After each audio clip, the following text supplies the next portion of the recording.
जून 2025 में net JRF का जो पेपर हुआ था उसी का यह क्वेश्चन पेपर है। मैं आपको सारे क्वेश्चंस दिखा देता हूं, इसकी आंसर की आ गई है, उससे आप आंसर मैच कर लेना। देखते हैं कैसे कैसे सवाल पूछे गए हैं। तो पहला सवाल कमाइनी की पंक्ति से है और यह सवाल फसाऊ है। यह जो है फसाऊ, इसका आंसर बनाने में किसी को भी दिक्कत हो सकती है। अब जितने भी उसमें सर्ग लगाए गए हैं कमाइनी के, उन सभी सर्गों की सभी पंक्तियों को याद रखना बहुत मुश्किल है। तो इस तरह के जो सवाल पूछे जाते हैं मैक्सिमम सवाल फसाऊ होते हैं, लगभग लोग फंसते हैं। जरूरी नहीं है हर किसी को सभी काव्य पंक्तियां याद ही हो। आगे देखते हैं।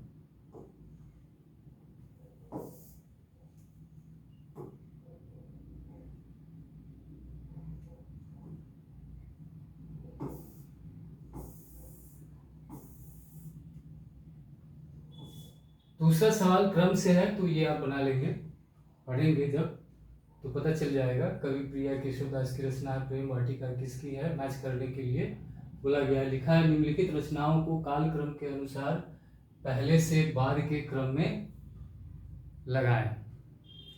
तो क्रम वाला सवाल है, तो जब आप पढ़ेंगे तो पता चल जाएगा कि कौन पहले है और कौन बाद में। तीसरा सवाल आदिकालीन रचनाओं से है, खासतौर से सिद्ध साहित्य की जो रचनाएं हैं। दो रचना तो इसमें सरहपा की ही है, दोहा कोश और बोधगानो दोहा, जिसका संपादन प्रबोध चंद्र बागची और महामहोपाध्याय हरप्रसाद शास्त्री ने किया। मैं ट्रायल क्लास ले रहा था, तो ट्रायल क्लास में मैंने यह पढ़ा दिया था, तो जिसने भी ट्रायल क्लास ली होगी उसका यह सवाल तो पक्का बना होगा।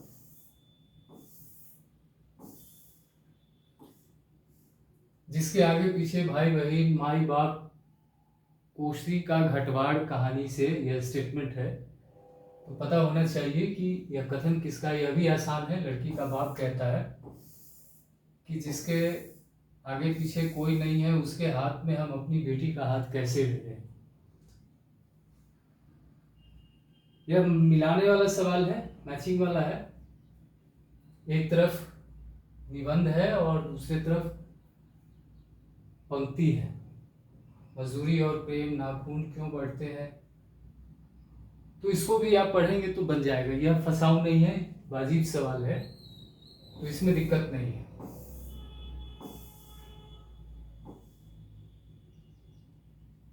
लिखा है निम्नलिखित में से कौन सी कृति आदिवासी विमर्श से संबंधित है।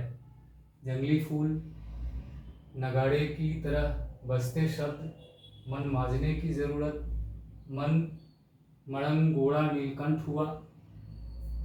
तो मच्छू गाथा तो धर्मवीर भारती की रचना है।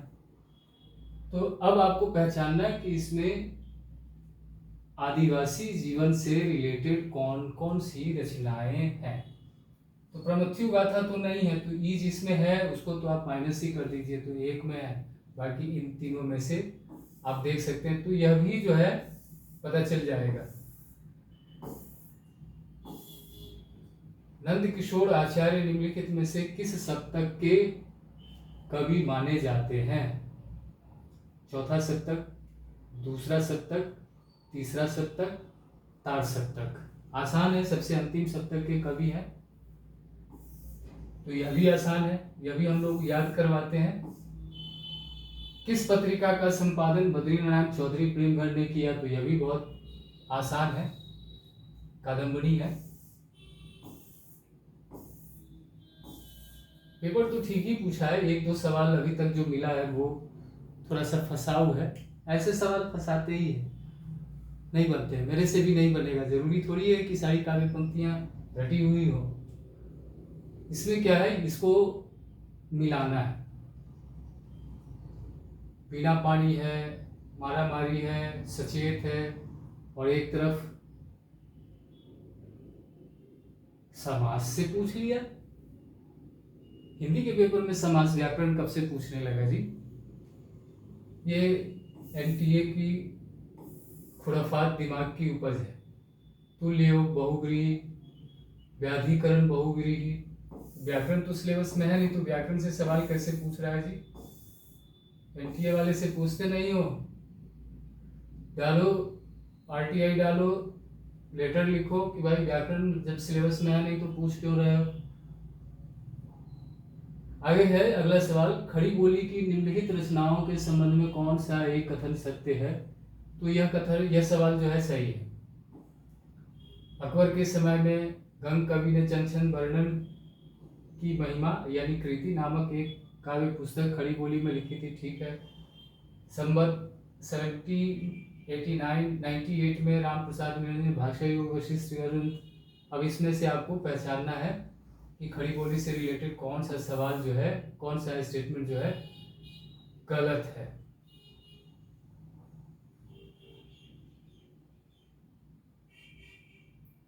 इसका आंसर चौथा ही होगा मेरे ख्याल से।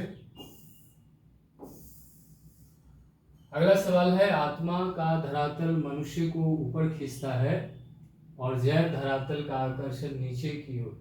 यह पंक्ति रामधारी सिंह दिनकर ने अपनी किस कृति की भूमिका में लिखी है? अब यह सवाल थोड़ा कठिन है।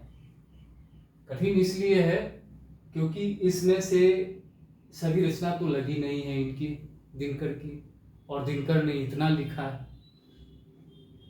तो जब इतना लिखा है तो यह कहना बड़ा मुश्किल है कि ये वाला जो कथन है उनकी किस रचना में। हालांकि यहाँ तो 4 ही रचना है, लेकिन जरूरी थोड़ी है कि इन चारों रचनाओं का अध्ययन जो है विद्यार्थियों ने किया हो।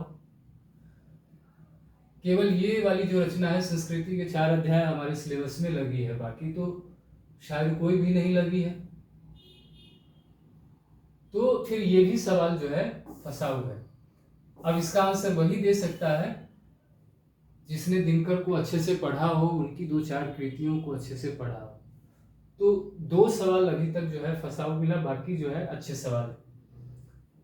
3 सवाल, एक व्याकरण का भी है। निम्नलिखित में से कौन सा कथन मनोविश्लेषण से संबंधित है? तो ठीक है, मनोविश्लेषण शब्द अंग्रेजी के साइको एनालिसिस का हिंदी पर्याय है।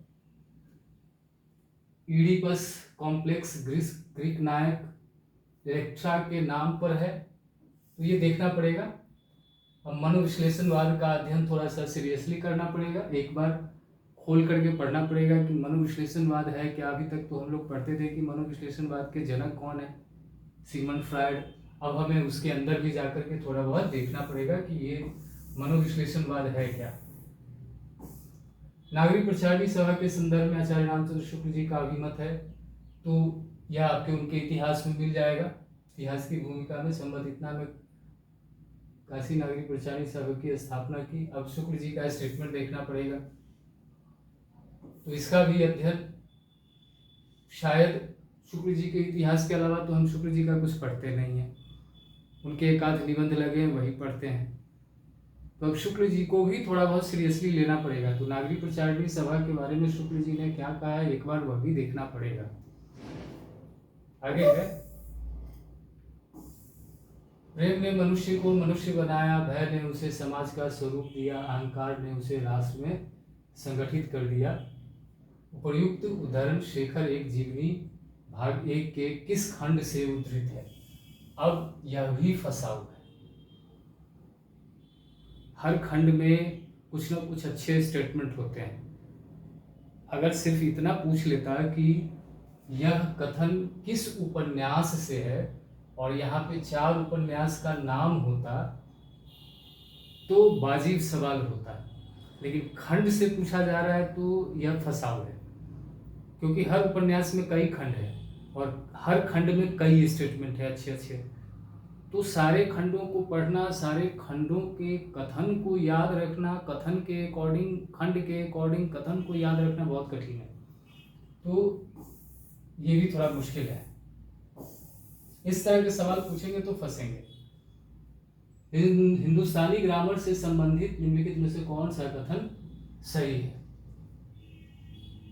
अब देखिए, डिक्शनरी से पूछ लिया है, डिक्शनरी का कहीं लगा हुआ नहीं है। हिंदुस्तानी ग्रामर से संबंधित निम्नलिखित में से कौन सा कथन सही है? हिंदुस्तानी ग्रामर जोहन जोशुआ के टेलर द्वारा डच भाषा में लिखित हिंदुस्तानी व्याकरण की पुस्तक है। हिंदुस्तानी ग्रामर पुस्तक 1689 में लिखी गई। अब कौन सा सही है पता नहीं।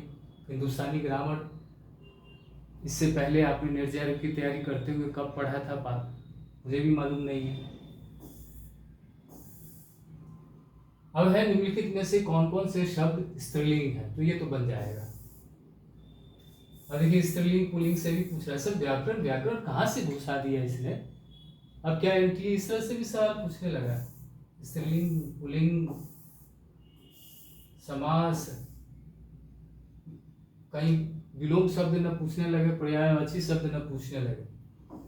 किस छायावादी रचना ने अपनी कविता के संदर्भ में यह कहा है, फूलों को खिला देना तो मेरे हाथ में नहीं था, न मैं उन्हें मुरझाने से रोक सकती थी, किंतु दीपकों को बुझाना जलाना तो मेरे हाथ में था।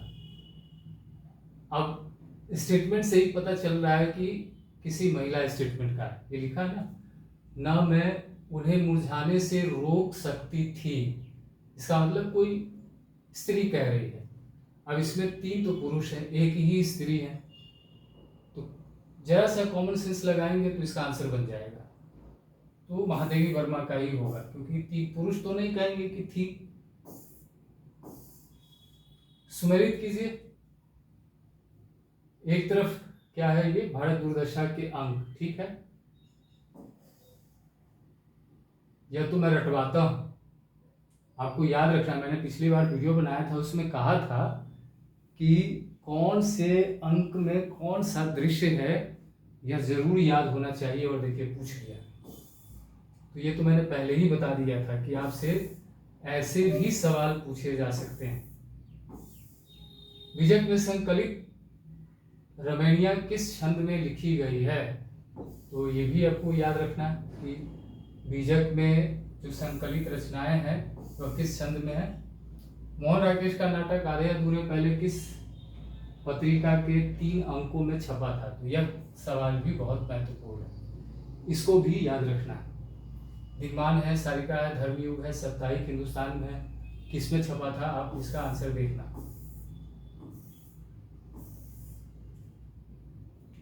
मतीराम है, कवि के साथ पंक्तियों को मैच करना है, पढ़ेंगे तो बन जाएगा।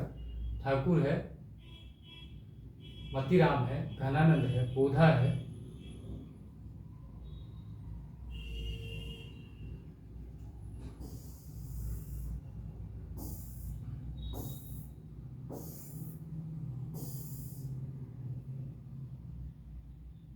यह भी सुमेलित करने वाला है।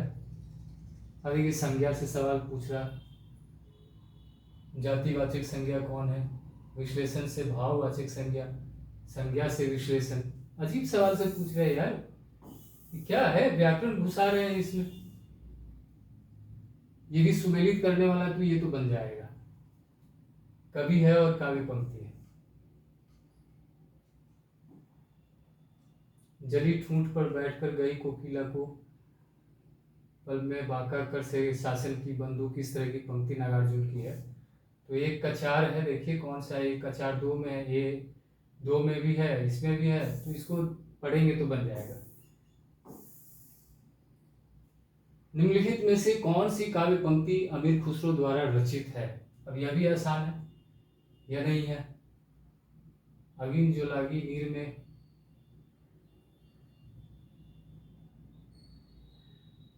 अच्छा कई पंक्तियां। एक नाड़ पिया को भानी तन को वाको सरगा पानी, सुनी सेज पर पिए साई रे, एक है, सी है, तो देखिए ए और सी किस में है।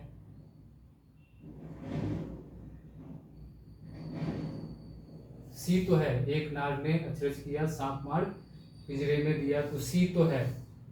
तो इन दोनों में से है कोई ना कोई आंसर।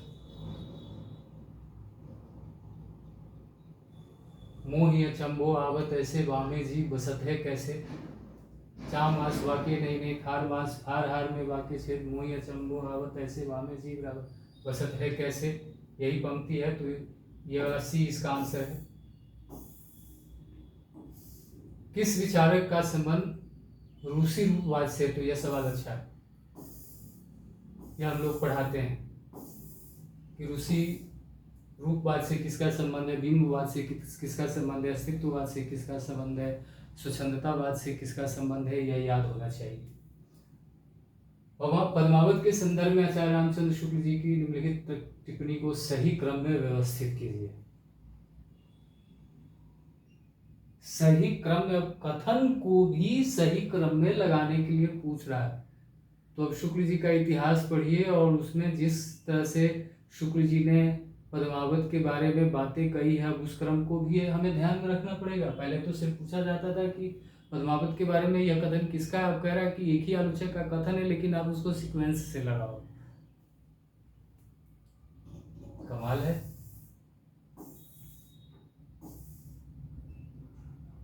मैचिंग वाला सवाल है।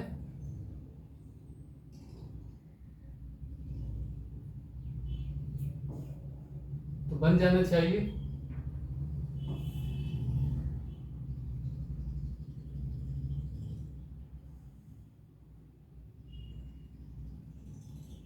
भय भौन में करत है नैनन ही सो बात, नैननी ही सब बात, इससे मैच करना है। पंक्ति को तोड़ दिया है, आधी पंक्ति इधर है, आधी पंक्ति उधर है, आपको कह रहा है कि मैच कीजिए।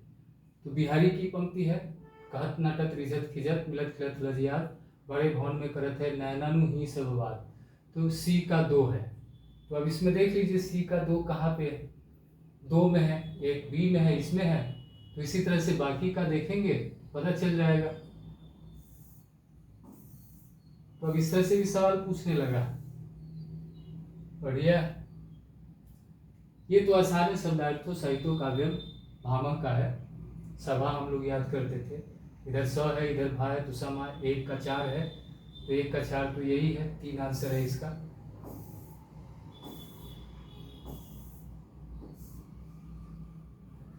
यह भी मैचिंग वाला सवाल है। अयोध्या सिंह उपाध्याय हरिऔध, प्रहलाद चरित, लाला श्रीनिवास दास, नल दमयंती स्वयंवर है, राधाचरण गोस्वामी है, बालकृष्ण भट्ट है। तो ये आपको देखना है, मैचिंग करना है। अयोध्या सिंह उपाध्याय हरिऔध की कौन सी रचना है, तो बन जाएगा ये। जब सभी की रचनाओं का नाम देखेंगे तो बना लेंगे, कठिन नहीं है वो। ये क्या है, उपर्युक्त पंक्ति के रचयिता हैं। अच्छा, दुखी मन में उतर आती है पिता की छवि, उतर आती है पिता की छवि, अभी तक जिन्हें कष्टों से नहीं निष्कृति, उन्हीं अपने पिता की मैं अनुकृति हूँ, यही मैं हूँ। अब यह पंक्ति किसकी है यह देखना पड़ेगा, मुझे भी याद नहीं।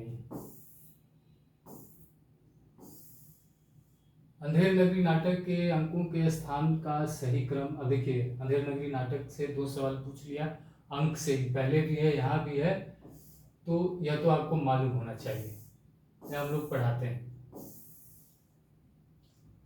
निम्नलिखित संस्थानों को उनके स्थापना वर्ष के अनुसार पहले से बाद के क्रम में व्यवस्थित कीजिए। पहले कौन है, उसके बाद कौन, उसके बाद कौन, उसके बाद कौन स्थापित हुआ।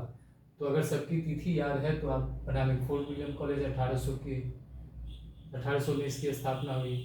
भारतीय ज्ञानपीठ की कब हुई, हिंदुस्तानी एकेडमी इलाहाबाद की कब हुई, संगीत नाटक अकादमी की स्थापना कब हुई। तो ये तिथिवार सवाल है, अगर सबकी तिथि याद है तो आप बना लेंगे।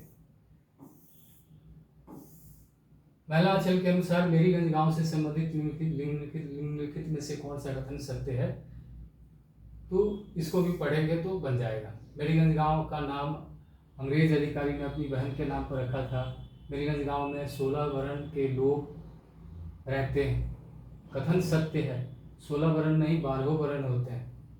गांव में 3 प्रमुख दल है, कायस्थ, राजपूत, यादव, ठीक है। गांव के अन्य जाति के लोगों का अपना पृथक दल है, ये भी ठीक है।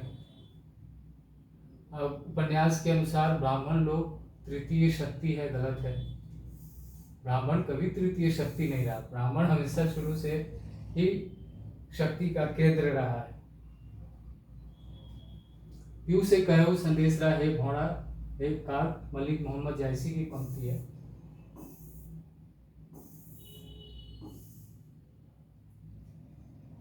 हमारा मसीहा क्या, अच्छा आत्मकथा से स्टेटमेंट को मैच करना है। इसमें से कौन सा कथन किस आत्मकथा से है, तो जब पढ़ेंगे तो पता चल जाएगा। स्त्री आंदोलन से संबंधित निम्नलिखित में से कौन सा कथन सत्य है? संयुक्त राज्य अमेरिका। अब स्त्री आंदोलन से भी पूछा जा रहा है। स्त्री विमर्श हालांकि है नहीं सिलेबस में, लेकिन सवाल आ रहा है तो आपको याद होना चाहिए। तो स्त्री साहित्य का इतिहास या स्त्री संघर्ष का इतिहास एक किताब है, वो आप पढ़ सकते हैं इसके लिए। तो ये तो पढ़ने से पता चलेगा कि कौन सा कथन सही है, कौन सा कथन गलत है। बाल मुकुंद गुप्त द्वारा रचित शिव शंभू के चिट्ठे में उल्लिखित निम्नलिखित चिट्ठों का सही क्रम क्या है? अब उस निबंध संग्रह में जो निबंध दिए गए हैं उसका क्रम पूछ रहा है। तो अगर आपने देखा है शिव शंभू के चिट्ठे और उसमें अगर चिट्ठों का क्रम अगर मालूम है आपको, तब आप बना पाएंगे, नहीं तो नहीं बनेगा। तो ये भी थोड़ा फसाव है। निम्नलिखित काव्य कृतियों को प्रकाशन वर्ष के अनुसार पहले से बाद के क्रम में पहले कौन आए, क्रम से लगाने वाला है। परिमल भारत भारती 1912 की रचना है। परिमल उसके बहुत बाद की रचना है। अकाल में सारस उसके बाद की रचना है। पहाड़ पर लालटेन उर्वशी, तो सबसे पहले तो भारत भारती ही है। तो ये देखिए कहाँ है, तो ये है, तो बन जाएगा सवाल जो है इसका आंसर बन जाएगा।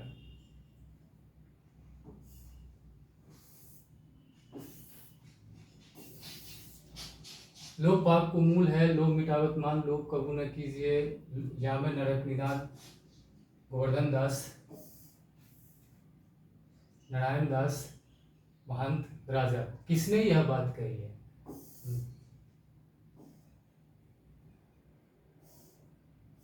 बाबा ही कहते हैं। निम्नलिखित पत्रिकाओं को प्रकाशन वर्ष के अनुसार पहले से बाद के क्रम में घटते हुए, पहले कौन उसके बाद कौन उसके बाद कौन। आलोचना है, तद्भव है, बाला बोधनी है, हिंदू है, धर्मयुग है। कौन सी पत्रिका कब प्रकाशित हुई? तो ये पत्रिका से अब इस तरह से भी सवाल पूछ रहा है कि पहले कौन सी पत्रिका है, उसके बाद कौन, उसके बाद कौन। तो तिथि अगर याद है तो बन जाएगा। ये सवाल बाजी है, ऐसे सवाल आने चाहिए। विष्णु प्रभाकर द्वारा रचित आवारा मसीहा के संदर्भ में कौन सा कथन सही है? तो यह सवाल भी सही है। यह शरद चंद्र चटर्जी की जीवनी है, ठीक है। आवारा मसीहा के प्रथम संस्करण का प्रकाशन कब हुआ, ये तो देखना पड़ेगा तिथि एग्जैक्ट। विष्णु प्रभाकर को आवारा मसीहा के लेखन में 14 वर्ष का समय लग गया, नहीं 13 वर्ष का समय लगा था। कौन सा ये कथन असत्य है? पर्वों का क्रम, दिशा की खोज, दिशाहारा दिशांत है, ठीक है, ये भी ठीक है। इसका मतलब इसका 3 आंसर। 14 वर्ष नहीं लगा था, 12-13 वर्ष लगा था।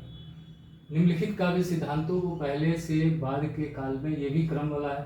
पहले कौन सा सिद्धांत आया, फिर कौन सा सिद्धांत आया, फिर कौन सा सिद्धांत आया। अभिव्यंजनावाद तो बहुत बाद का है।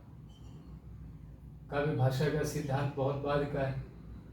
विरेचन का सिद्धांत, उदात्तता का सिद्धांत, तो सबसे पहले तो विरेचन ही है, क्योंकि विरेचन अरस्तु का है। अरस्तु सबसे पहले, फिर लोंजाइनस है, तो डीसी करके होगा, ये तीसरा आंसर है।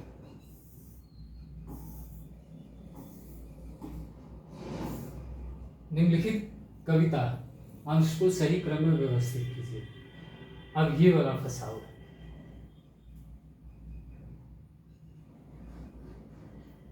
अब अभिव्यक्ति के खतरे उठाने ही होंगे, तोड़ने होंगे गढ़ और मढ़ सब। तो डीबी जो है उसको आप मिला दीजिए।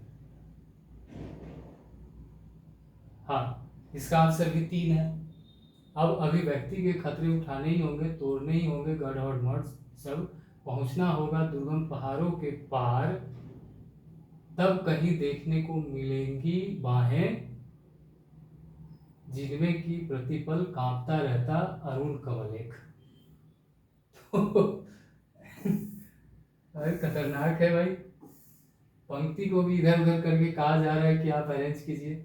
साहित्य अकादमी पुरस्कार से सम्मानित निम्नलिखित कृतियों को ये भी क्रम से लगाने वाला है कि सबसे पहले किसे मिला, उसके बाद किसे मिला। आंगन के पार द्वार, टोकरी में दिगंत, कविता के प्रतिमान। अब सबका समय देखना पड़ेगा। एक बार साहित्य अकादमी पुरस्कार की लिस्ट भी आप देख लेना, फिर पता चल जाएगा कि सबसे पहले किसको मिला। इसमें आप ये भी देख सकते हैं कि पहले कौन सी रचना है, उसके बाद कौन सी रचना है, उसके बाद कौन सी रचना है, तो फिर पता चल जाएगा कि मुझे चांद चाहिए सुरेंद्र वर्मा की है, तो ये तो बहुत बाद में है। आंगन के पार द्वार है, तो ये शायद आगे की रचना है, तो देख लेना। दो पंक्तियों के बीच में तो अभी बहुत इधर की रचना है। कविता के नए प्रतिमान, ये शायद लक्ष्मीकांत ऐसे ही किसी की रचना है, लक्ष्मीकांत वर्मा या ऐसे ही किसी की है या नामवर जी की है। कविता के नए प्रतिमान, नए कविता के प्रतिमान इस तरह से है, तो कविता के नए प्रतिमान शायद नामवर जी की है या लक्ष्मीकांत की, देखना पड़ेगा एक बार, इसमें बड़ा कंफ्यूजन रहता है। एक तरफ देखा जाए तो परिंदे की, लतिका की समस्या, स्वतंत्रता या मुक्ति की समस्या, अतीत से मुक्ति, स्मृति से मुक्ति, नामवर सिंह का कथन है। मेरे राम का मुकुट भीग रहा है निबंध के संबंध में कौन सा एक कथन असत्य है। तो अगर आपने इसका अध्ययन किया, पढ़ा है या निबंध, तो आपको पता चल जाएगा। एक कथन गलत ढूंढना। निबंध का शीर्षक लोकगीत से प्रेरित है। भारतीय सांस्कृतिक जीवन मूल्यों के उदात्त एवं मार्मिक स्वरूप की अभिव्यक्ति हुई है। निबंधकार ने निबंध में जिस मेहमान कन्या का उल्लेख किया है उसका नाम कृष्णा है। यह विद्यानिवास मिश्र का पहला ललित निबंध है। क्या सही है, क्या गलत है, पढ़ेंगे तो पता चल जाएगा। भाई सरकारी पैसे का मामला है। पेंशन का केस 20 दफ्तरों में जाता है, देर लगती है। 20 बार एक ही बात 20 जगह लिखना पड़ता है, तब पक्की होती है। जितनी पेंशन मिलती है उतनी ही स्टेशनरी लग जाती है। भोला राम का जी में यह वार्तालाप किन चरित्रों के मध्य हुआ है, तो ये याद रखना है। भोला राम का जी पता नहीं सिलेबस में लगा है कि नहीं लगा, लेकिन देखिए ये सवाल पूछ रहा है। तो ये संवाद एक तो लंगड़ा के बीच में होता है और दूसरा कौन है यह देखना पड़ेगा। चपरासी है। निम्नलिखित में से किस नाटक में झंडा ऊंचा रहे हमारा तथा रघुपति राघव राजा राम आदि का सृजनात्मक व्यंग्यपरक अर्थ दिया गया है। वहाँ भोज में, अंजू दीदी में तो है नहीं, सिंदूर की होली, बकरी में ही होगा, पढ़ेंगे तो पता चल जाएगा। पृथ्वीराज रासो के संदर्भ में कौन सा तथ्य सही नहीं है। पृथ्वीराज रासो के बारे में आप शुक्ल जी का स्टेटमेंट पढ़ लीजिए, बन जाएगा। 2500 सही नहीं है ना, 2500 पृष्ठों का बड़ा ग्रंथ है। मुख्य छंद कवि, दोहा, तोमर, त्रोटक, गाहा, आर्य, ठीक है। इतना समय है, ठीक है। पृथ्वीराज रासो को चंद्रवर दाई के पुत्र, ये भी ठीक है। पंडित गौरी शंकर हीराचंद ओझा रासो में वर्णित घटनाओं तथा संबंधों को भाटों की कल्पना नहीं मानते। अब यही हो सकता है कि गलत हो, क्योंकि बाकी तो सब सही है।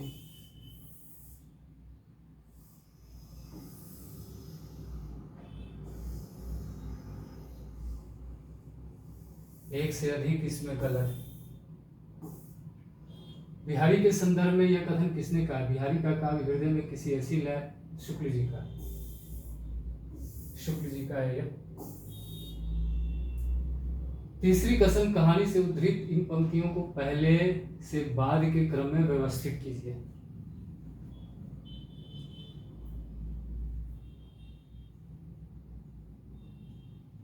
अब ये जो स्टेटमेंट दिए गए हैं कहानी में, इसको भी अब क्रम से लगाना है कि पहले कौन सा कथन है फिर कौन सा कथन। ये फसाऊ है,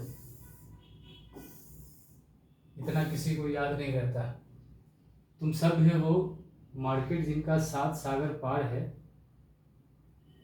ये काव्य पंक्तियां भारत भारती के निम्नलिखित में से किस भाग में है। तो यह भी कठिन है, फसाऊ है, इतना याद नहीं रहता।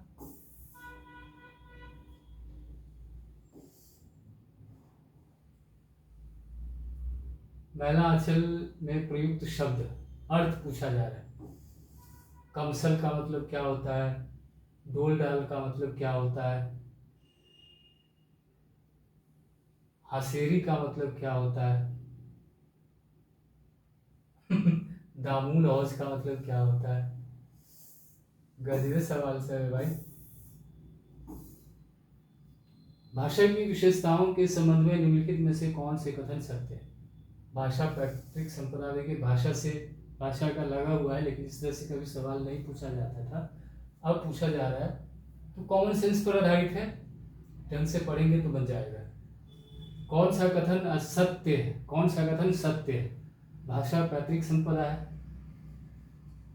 अब देखिए ऑप्शन में ए है, लास्ट में दिया हुआ है फंसाने के लिए, ताकि ये अगर सही लगता है तो आप पहले ए ढूंढेंगे, लेकिन ए को लास्ट में दे दिया। भाषा परंपरा है, व्यक्ति उसका अर्जन कर सकता है, उसे उत्पन्न नहीं कर सकता। भाषा सूक्ष्मता से स्थूलता और प्रौढ़ता से अप्रौढ़ता की ओर जाती है। प्रत्येक भाषा की एक भौगोलिक सीमा होती है, ये बिल्कुल सही है, पहला, और डी सही है।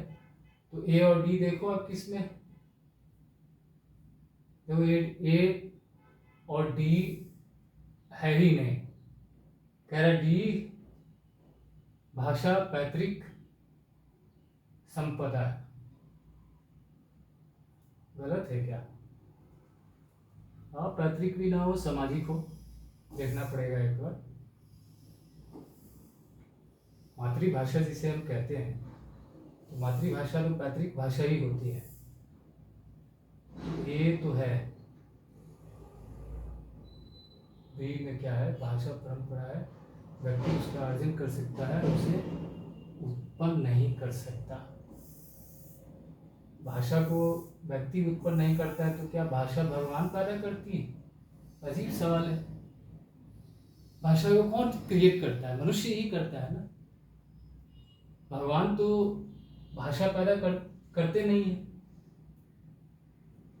बोलते बोलते, बॉश होते होते कोई नया शब्द जुड़ जाता है उसमें, प्रचलन में आते आते एक शब्द उसमें जुड़ जाता है, एक शब्द ऐसा कोई आ जाएगा जिसका प्रचलन बहुतायत रूप से होने लगता है, तो वो डिक्शनरी का पार्ट हो जाता है। तो भाषा ऐसे ही, भाषा में जो है ऐसे ही वृद्धि होती है।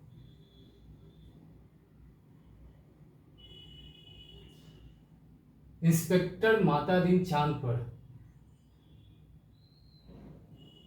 अब माता दिन का कौन सा स्टेटमेंट है, अच्छी कहानी है, इसको आप जरूर पढ़ना, उससे रिलेटेड है, तो कहानी पढ़ेंगे तो इसका आंसर आपको मिल जाएगा।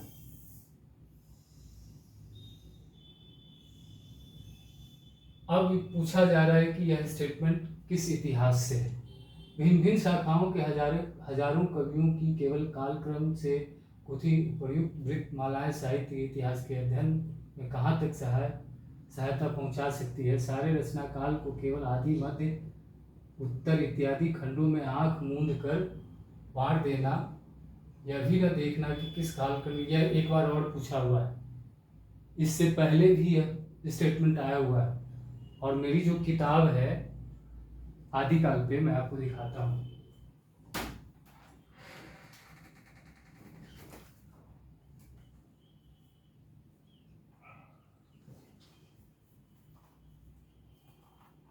ये वाली किताब अभी हाल ही में प्रकाशित हुई है, इसमें भी मैंने इस कथन को डाला है। स्मरणीय तथ्य में यह कथन मिल जाएगा।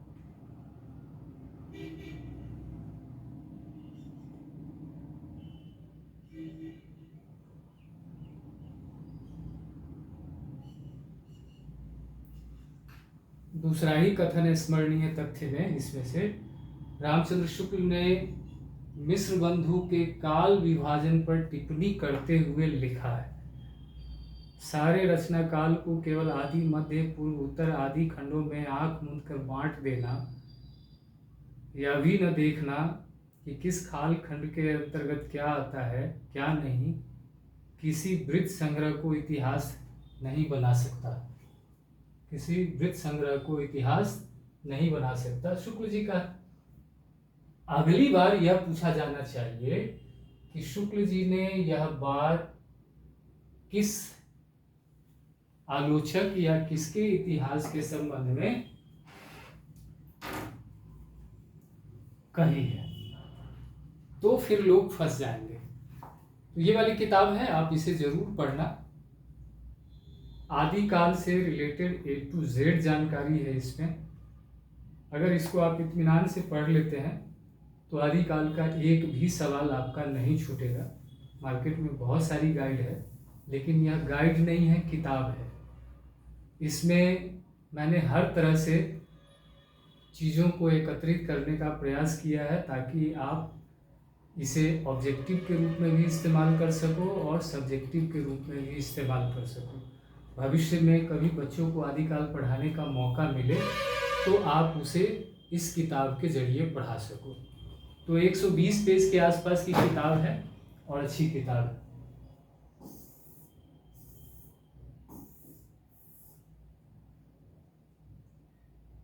निम्नलिखित में से कौन सा कथन अस्तित्ववाद से संबंधित है? इसको पढ़ेंगे पता चल जाएगा। अस्तित्ववाद हम लोग पढ़ते हैं तो वहां देखते हैं कि कौन सा कथन सही है। हिंदी निबंध से संबंधित संदर्भित निम्नलिखित मंतव्यों में से कौन से कथन आचार्य रामचंद्र शुक्ल के हैं? अब यहाँ पूछ रहा है कि निबंध के बारे में शुक्ल जी का कौन कौन सा कथन है।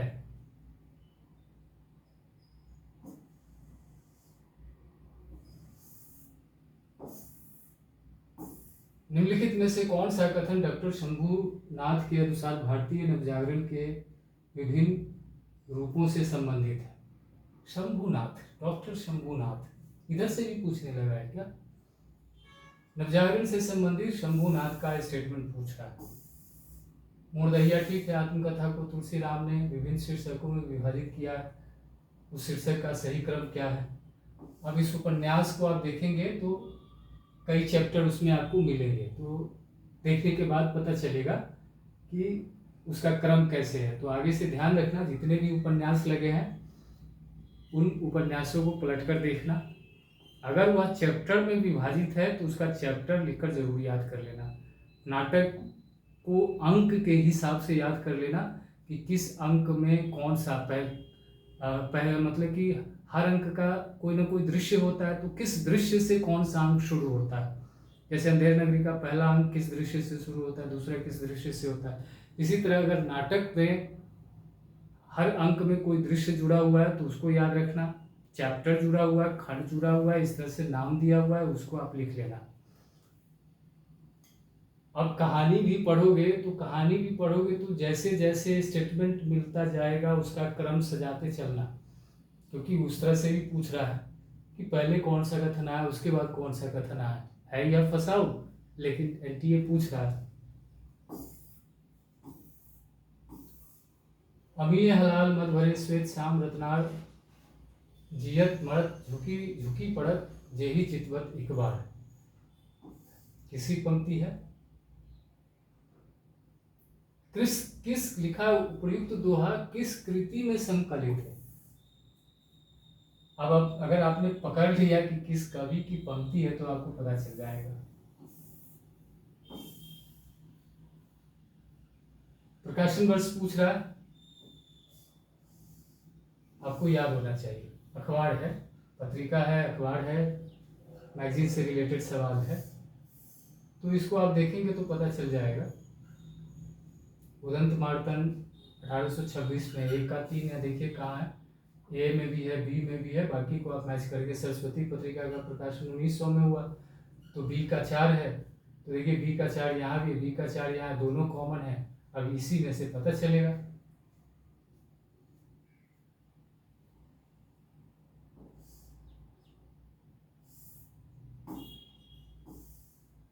भीख मांगो तुम जो भी भिखमंगे की जात हो, हम तो मजदूर ठहरे, जहाँ काम करेंगे वहीं 4 पैसे पाएंगे।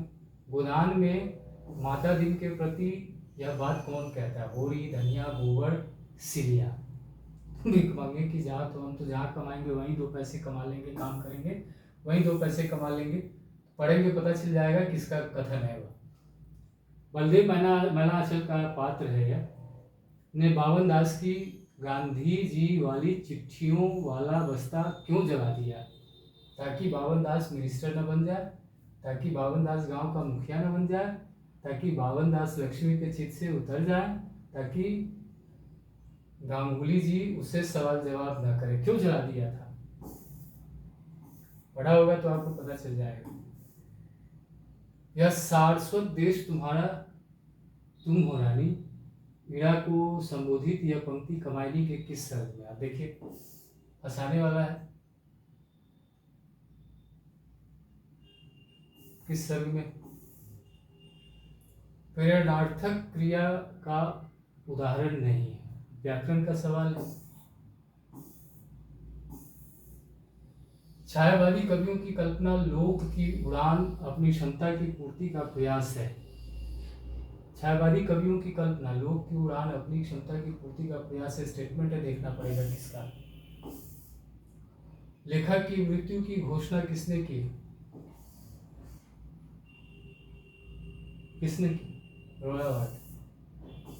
लेखक की मृत्यु की घोषणा, उपन्यासकार की मृत्यु की घोषणा, ईश्वर की मृत्यु की घोषणा निश्चय ने की थी। मोहनलाल महतो वियोगी, क्या है, मैचिंग करना है।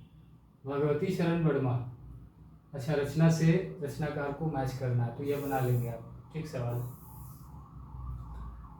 कौन सी पंक्ति प्रताप नारायण मिश्र के निबंध शिव मूर्ति से संबंधित है। अब जिसने शिव मूर्ति निबंध को पढ़ा होगा उसको पता होगा। मैचिंग वाला है, सीता है, किरण है, चंदा है, राही दुलाई वाली, कानों में कंगना।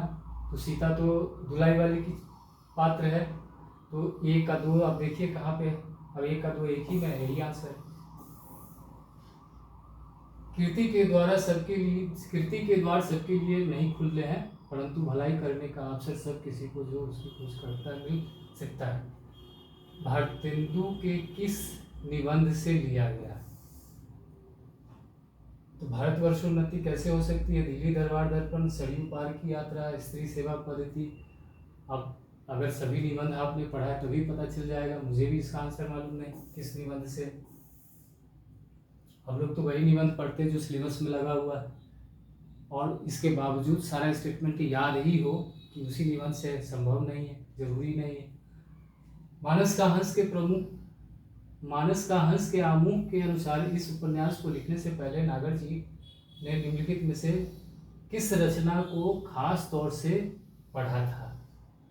रामचरितमानस, दोहावली, विनय पत्रिका, हनुमान बाबू, किसको पढ़ा होगा। मानस का हंस गोस्वामी तुलसीदास के जीवन पर आधारित है, तो आपको मालूम होना चाहिए, उपन्यास की भूमिका में लिखा होगा।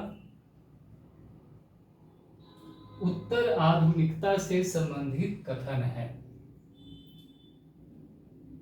तो उत्तर आधुनिकता के चिंतन में ईश्वर सर्वोपरि है, गलत है ही नहीं।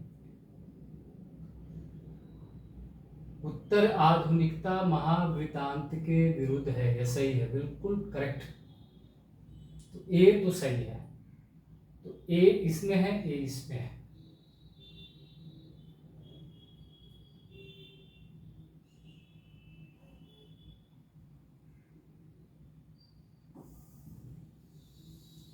लिखा है इसमें आधुनिकतावाद की क्षमता का नकार है, यह गलत है, यही आंसर है इसका। चीफ की दावत कहानी में दिए गए निम्नलिखित संवादों से कौन से समाज शमशान शामनाथ की पंक्ति पत्नी के हैं। अब इसमें देखना है कि उसकी पत्नी का संवाद कौन सा है, तो पकड़ लेंगे इसको, ये ज्यादा कठिन नहीं। भारत समग्र विश्व का है और संपूर्ण वसुंधरा इसके प्रेम पाश में आबद्ध है। अनादिकाल से ज्ञान की, मानवता की ज्योति यह विकीर्ण कर रहा है। उपर्युक्त कथन किसका है। मातृगुप्त, प्रख्यात कीर्ति, भिक्षु, देखना पड़ेगा, नाटक प्रसाद का नाटक पढ़ेंगे तब पता चलेगा। शेरा है, दाऊद खां है, शानी है, ददनिया है, पता चल जाएगा कि इसका करेक्टर कौन नहीं है। सिक्का बदल गया कहानी से। उसमें भीतर से प्रेम का एक स्वर्गीय स्वरूप झांक रहा है, केवल झांक रहा है, निर्लजता के साथ पुकार, ये स्टेटमेंट सुना हुआ है। उसने कहा था कि संबंध में यह टिप्पणी किसकी है? रामचंद्र शुक्ल जी की।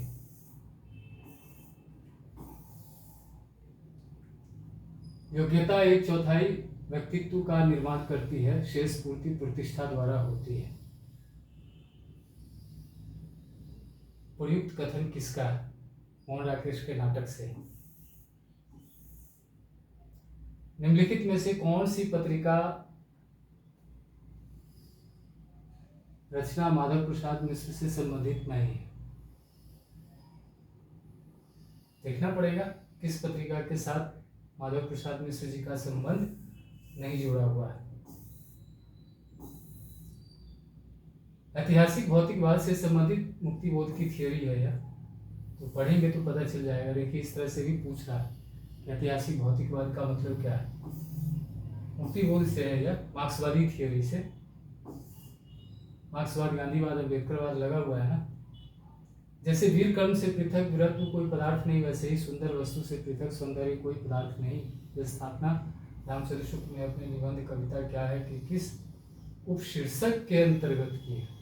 अब यह बहुत कठिन है।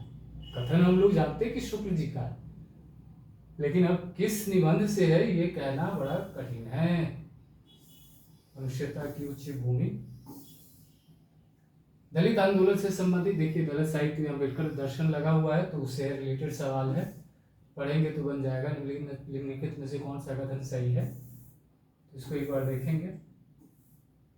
निम्नलिखित काव्य आंदोलनों को पहले इसको सजाना है कि पहला कौन सा काव्य आंदोलन शुरू हुआ, उसके बाद कौन हुआ, उसके बाद कौन हुआ, तो इस तरह से। नई कविता तो 60 में, हालावाद प्रयोगवाद के बाद का प्रगतिवाद है, फिर उसके बाद जो है प्रयोगवाद है, फिर हालावाद होगा। तो प्रगतिवाद सी और डी, ठीक, बी आंसर है इसका। हिंदी ध्वनियों के संबंध में कौन सा कथन व्याकरण से रिलेटेड है?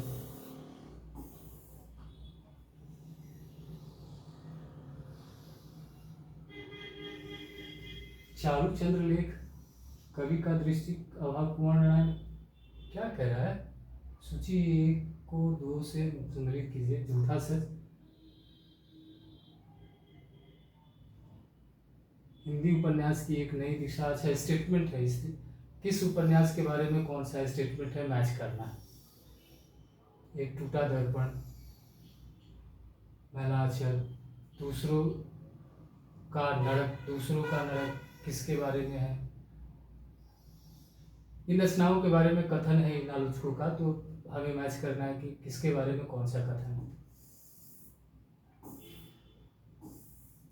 रामधारी सिंह दिनकर की पुस्तक संस्कृति के 4 अध्याय के संदर्भ में कौन सा है एक कथन असत्य है? अब पढ़ेंगे तो पता चल जाएगा। इस तरह से भी सवाल पूछ रहा है। अगेय की निम्नलिखित कहानियों को उनके प्रकाशन वर्ष के अनुसार पहले सजाना है। बन जाएगा, या हम लोग क्रम याद करवाते हैं। उदय शंकर भट्ट विचलित कमला के संबंध में। अब कमला नाटक लगा नहीं है, लेकिन पूछ रहा है। उदय शंकर भट्ट के कई नाटक है, जयशंकर प्रसाद से ज्यादा नाटकों की रचना इन्होंने की है। अब उसमें से किसी एक नाटक से पूछ लेगा तो विद्यार्थी कैसे जवाब देगा? आप क्रम पूछ सकते हैं, किसी नाटक से सवाल कैसे पूछ सकते हैं? कहीं लगा नहीं है, कोई पढ़ाता नहीं है इसको। तमस से संबंधित निम्नलिखित में से कौन सा कथन, ये ठीक है, तमस उपन्यास लगा हुआ है, तो इसके बारे में कौन सा कथन सत्य है पता होना चाहिए। अब चूंकि पैराग्राफ वाला सवाल है, तो पैराग्राफ वाला तो आप जानते हैं कि पढ़ेंगे तभी बना पाएंगे, नहीं पढ़ेंगे तो नहीं बनेगा, क्योंकि अब हर पैराग्राफ से रिलेटेड एक सवाल होता है और 10 पैराग्राफ सिर्फ फंसाने के लिए, आपका टाइम खराब करने के लिए दिया जाता है। पहले एक ही पैराग्राफ, लंबा पैराग्राफ होता था और उसको पढ़कर बाकी सवालों का आंसर देना होता था। अब क्या है, हर सवाल के लिए एक पैराग्राफ बना दिया है, तो कई बार वह पैराग्राफ छोटा भी होता है तो आंसर निकालने में आसानी हो जाती है, और जब पैराग्राफ बड़ा होता है तो फिर उसको पढ़ने में ही टाइम चला जाता है। तो सवाल ठीक ठाक है, बहुत सारे सवाल जो है अच्छे पूछे हुए हैं, कुछ सवाल जो है फंसाऊ है, जो भीतर से काव्य पंक्ति से अरेंज में लगाने के लिए जो पूछ लिया वो थोड़ा फंसाऊ है। व्याकरण का सवाल इसमें पूछा हुआ है जो कि नहीं पूछना चाहिए। भाषा का पार्ट लगा लेकिन भाषा से ही वो सवाल ही है। तो 5-6 सवाल फंसाऊ है, बाकी तो ठीक ठाक ही है, सिलेबस से ही है। अगर आप ईमानदारी से ढंग से पढ़ेंगे तो बहुत आसानी से आप नेट जेआरएफ क्रैक कर सकते हैं। तो मैं भी क्लास शुरू कर चुका हूँ, मेरी क्लास चल रही है। अगर आप हमारे साथ जुड़कर पढ़ना चाहें तो मेरे साथ जुड़ सकते हैं। मेरा नंबर आपको पता ही है, 8448971626 है। मैं लिख भी देता हूँ, आप नंबर नोट कर लीजिए। इस नंबर पे आप मुझे फ़ोन मैसेज दोनों कर सकते हैं, मैं आपको मिल जाऊँगा इस पर। 8448962626 दो नंबर है, 96 है ये, 9646। कल से ही मैंने क्लास शुरू की है, तो कुछ बच्चे आए हैं, ट्रायल क्लास नहीं चल रही है, फाइनल क्लास शुरू की है मैंने। अब ये क्लास कंटिन्यू चलेगी, तो जितना लेट करेंगे उतना आपका छूटेगा। तो अगर पढ़ना चाहते हैं तो आ जाइए, बैठकर पढ़ते हैं।